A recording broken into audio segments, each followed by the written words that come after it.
গরমকাল এলেই বাঙালি ছেলে মেয়েদের এপিক শত্রু সজনে ডাঁটা নাচতে নাচতে খাবারের থালায় হাজির হয়ে যায়।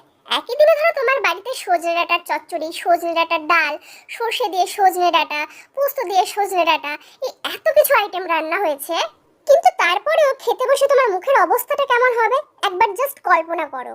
সেই মুহূর্তে তুমি ভাবলে আজকের লাঞ্চটা পিৎজা বা চাউমিন দিয়ে বাইরেই সেরে নেবে, আর তখনই তোমার মা ঘোষণা করে দিলেন, ঘরের আদরের সজনেকে ছেড়ে তুই যদি বিদেশি পিৎজার কাছে যাস তাহলে তুই ভুলে যাস যে তুই আমার ছেলে। আর এইবারের দরজা তোর জন্য বন্ধ, নিজের রাস্তা নিজে দেখে নিতে পারিস। এই নিয়ে যখন তোমার আর তোমার মায়ের মধ্যে ঠান্ডা যুদ্ধ মানে কোল্ড ওয়ার চলছে, আর ঠিক তখন তোমার থালায় পড়ে থাকা সজনেগুলো হয়তো ভাবছে, হায় রে, বাংলার মাটি ঘাটে এত সহজেই পাওয়া যায় বলে আজ আমার কোনো দাম নেই। কথাতেই আছে কেউ যোগে ভিক পায় না। আমার হচ্ছে সেই দশা, ভিটামিন প্রোটিন ফাইবারে ঠাসা হয়ে ছেলেমেয়েগুলো আমাকে 5 পয়সারও দাম দেয় না। কেন আছি আমি এই পৃথিবীতে? साला ये दुख का खत्म नहीं होता।